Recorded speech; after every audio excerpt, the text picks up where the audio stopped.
What's going on? Welcome back to the West Brom versus Newcastle match preview. So it's tomorrow night at the Hawthorns. As you can see, I'm at St James's Park. I'm in the Gallagate end. Different bit of scenery to normal. But just before I jump into the preview, don't forget to go along and subscribe to 100% NUFC. I'm on 694 subscribers. I want to try and get to 700 subscribers. That honestly would mean the world to me if we can hit 700 subs. I want to keep growing the channel. I want to keep getting you more involved. I want to try and get more opposition on, as I'm trying to find a West Brom opposition. If I can't, then I'll try and get Leon a bit later on. But anyway, it's West Brom tomorrow night.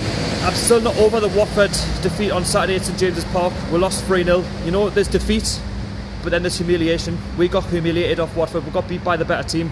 And you can see why they've got quality, and you can see why Marco Silva, the Watford manager, has been linked with the Everton job in recent times.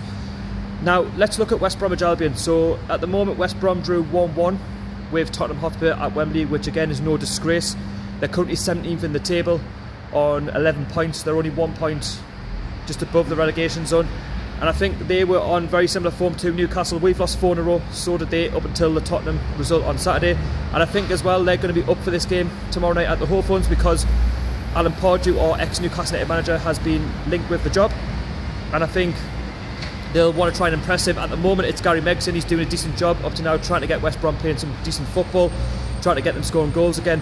And I think for West Brom being the home team, they're going to take it to Newcastle, because we are short of confidence at the moment. You know, there's confidence and there's low confidence, and we are on the lowest of the lowest at the moment, and I'm not confident for this game tomorrow whatsoever. West Bromwich team, players to watch out for. So you got Nasser Chadley in that midfield, ex-Tottenham player. He scored 1 goal for them. And then you look at Solomon Rondon. He also scored his first goal of the season for West Brom. And then you look at Jay Rodriguez, who has 2. So they don't score many goals. That can only be a good thing for Newcastle, but we're not scoring many goals either. If anything, we're leaking too many goals in, and I think something has to change. They will be trying to impress the new boss, whether it be Alan Pardew, whether it be Gary Megson. That remains to be seen for the near future. But it wasn't working out for Tony Pulis. Only West Brom will know why that didn't work out. And I think under Tony Pulis, the football wasn't very good. The West Bromwich fans weren't happy about it, and as you can see in the table, they're 17th. That's reflecting why they've got rid of Tony Pulis. Personally, I would have given him a bit longer, but if you're bored of the football, if you want to make a change, then you've got to do it for the best interests of the club. So how did Newcastle attack West Brom on Tuesday night? So I think Rafa Benitez has to revert back to the one up front. I think Rafa has gone 4-4-2 in the last 3 games, because the one up front didn't work against Burnley when we lost 1-0 at Turf Moor. The fans were calling out for 2 up front, a bit of change. Rafa's gone with that, but unfortunately it's totally backfired. Bournemouth, for me, we should have took our opportunities, but didn't. Bournemouth showed their quality. Man United away, we took the lead. It did work in parts of the 2 up front, but you can tell Man United got the quality. And then on Saturday it was evident to see that we don't have the players to fit that 4-4-2 formation. You look at Hostelou there, who for me is lack of confidence, his lack of ideas. He's so static. For a tall player, he doesn't win the ball enough, in my opinion. I think, in my opinion, you need to bring on Alexander Mitrovic now. You don't pay £40 million for a striker and leave him out. Yes, he hasn't scored many goals for the club because he hasn't been given that opportunity, and I have said this season I'm not his biggest fan, but at the end of the day, if strikers are out of form, you've got to pick other strikers in form. So you look at Mitrovic, he's in form for Serbia at the moment. They've qualified for the World Cup. Give him his opportunity to see what he could do. Give Rafa a headache. You know, Rafa, experiment with the team. I think for me, Hostelou needs dropped against West Brom, because if he does start tomorrow night, then I think West Brom will have a field day. I'm not confident for the result anyway going into the game tomorrow night. I don't think we'll win the game. I've never backed against the club. Personally, the team that started against Watford in the 3-0 defeat, I would sack them all. I would basically look at the reserves and pick other players that want an opportunity. So you look at Miguel Moreno, who came on second half, wasn't enough to make an impact. Alexander Mitrovic, start them, and then the rest, Rafa, take your pick.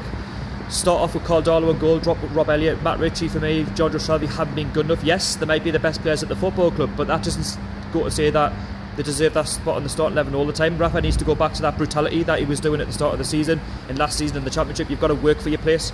You've got to be able to give it all for the shirt, and we haven't done that in the last 2 or 3 games. The results reflect that. We've gone from being 6th in the league, something like that, to 14th in the league, and it's only going to get worse until it gets better.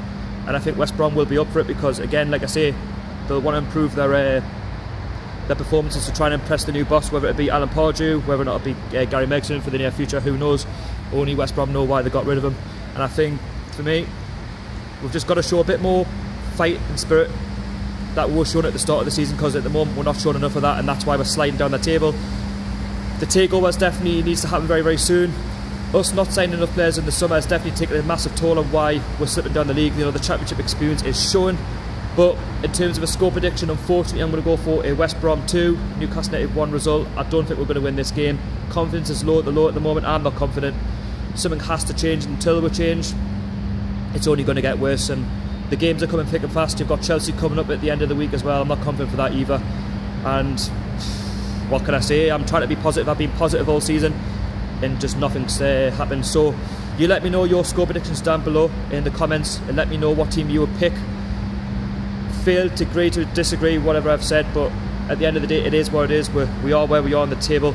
And thank you very much for watching. Don't forget to go along and subscribe to the channel. Hit a like if you enjoyed the video. Dislike if you didn't like it. It promotes the video anyway.